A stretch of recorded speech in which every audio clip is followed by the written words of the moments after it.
Our next storyteller, Mr. Sloan Davis, has the philosophy on life. How the hell did I get here? Who knows? Let's roll. Sloan Davis, everybody. Hey, Tulsa. Why did I decide to come here? Long time ago, I made a decision. I was gonna surround myself with people who had a lot of energy.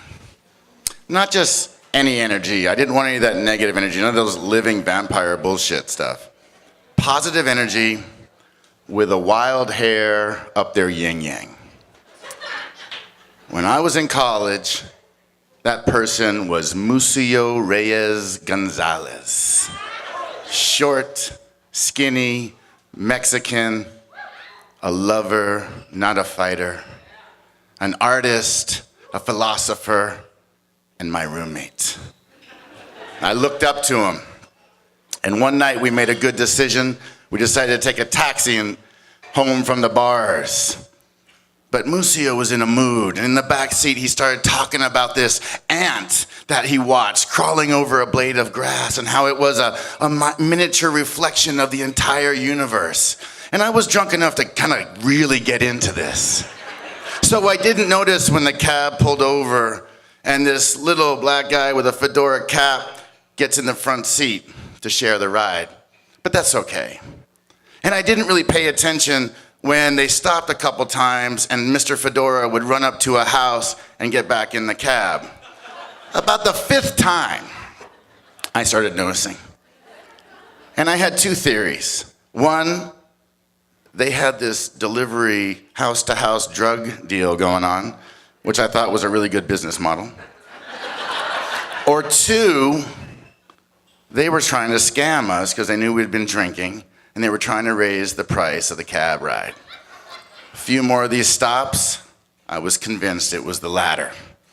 So I make a decision, and I whisper to Museo, I say, Museo, we're not paying for this cab. And when the cab finally gets us on our street, I have the taxi drop us off a couple houses from our house, so they didn't know where we lived. And I say, thanks, we're not paying. Because it was $35 when it should have been $5. And we jumped out. What we didn't expect was they jumped out. Mr. Fedora and taxi driver. Taxi driver's about my size, a little heavier, and he faces up against me. Fedora faces up against Museo. Now you gotta remember, Museo's not a fighter. So he really doesn't know what to do in this moment. So he does what he does, and he thinks creatively, and so the next thing I know, he pulls off his belt and he starts swinging it around his head. Hi-ya! Hi-ya! Crazy man! Mr. Fedora steps back, says, all right. He pulls off his belt. Yeah, come on!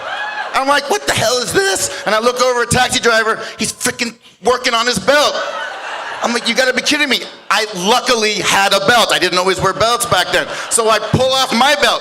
Next thing you know, all four of us, yeah! And we're smacking each other and slashing belts, crazy freaking Zorros in the streets, man. And we're not hitting each other with the soft leather side, we're using the belt buckle. It hurt.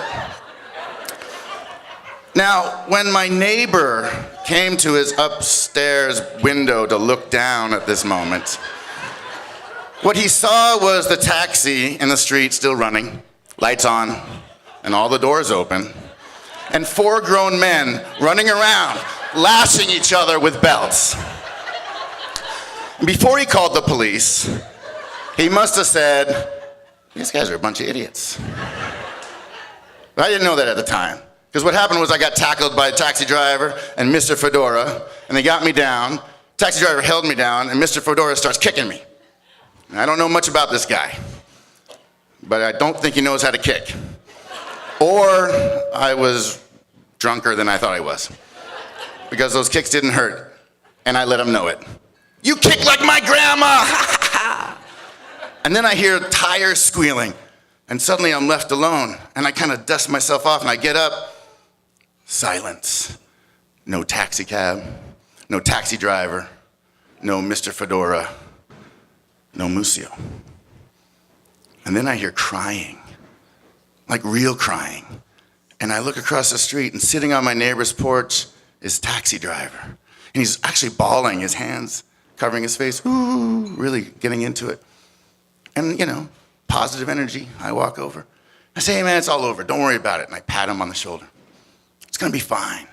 But he ignores me. He keeps crying. And then I look down the street and I see cop lights. And I say, see ya. And I fly.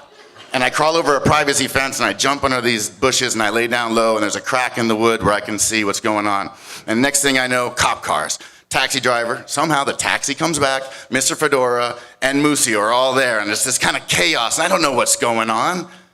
Next thing I know, taxi driver and Mr. Fedora get in the back of a cop car. Off they go. Someone drives the taxi away. Everybody disperses. Musio's gone. I don't know what happened. I climb over the fence. I make my way to my apartment. I open the door. I'm concerned. There's Musio. Big Latin smile that he always had.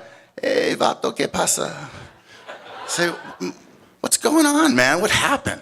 He said, oh, man, when they jumped you, I didn't know what to do. So I stole the taxi. And I drove it around the corner, hoping they'd follow me. And sure enough, that guy with the sombrero, he came running after me, swinging his belt, but I left my belt back there. So I kicked the radio in the taxi and I used the hand device and I swung it over my head like my belt and we circled each other. And he got in the cab and took off and I ran up here. And then when the cops showed up, I went down and I confessed everything and they arrested them and they let me go. I say, wow, Musio, you're a lover, not a fighter. What's all this? And I say, but seriously, you didn't kick the radio off. He says, no, man, check it out. He reaches behind the couch and pulls out the cab radio. Right there. I say, holy shit. He says, yeah, man, I'm gonna keep it. Next morning, or next afternoon, we're hungover. We have to go to work, so we decide to split a bottle of wine. We take the bus to work. It's pouring rain, pouring. But by the time we get to work, it stops. I go inside to work, Musio stays outside. And next thing I know, he grabs my arm and he pulls me outside. He says, look at this. And right above Cactus Jack's Mexican restaurant, a full double rainbow. And I'm like, oh man, I've never seen one before. And he runs inside, Musio, and he grabs all the patrons, the bartender, the cooks, the dishwasher, the busboys, everybody outside. The whole restaurant empties. They're all in the parking lot like this. And Musio stands in front of us all, his arms out, like he's holding those rainbows. You could see the belt welts on his skin. He's smiling, that Latin smile. And he says, this is why we live. I surround myself with positive energy and people with a wild hair up the yin-yang. Best decision I ever made. Your 2017 Tulsa Best Storyteller of the Year goes to Sloan Davis.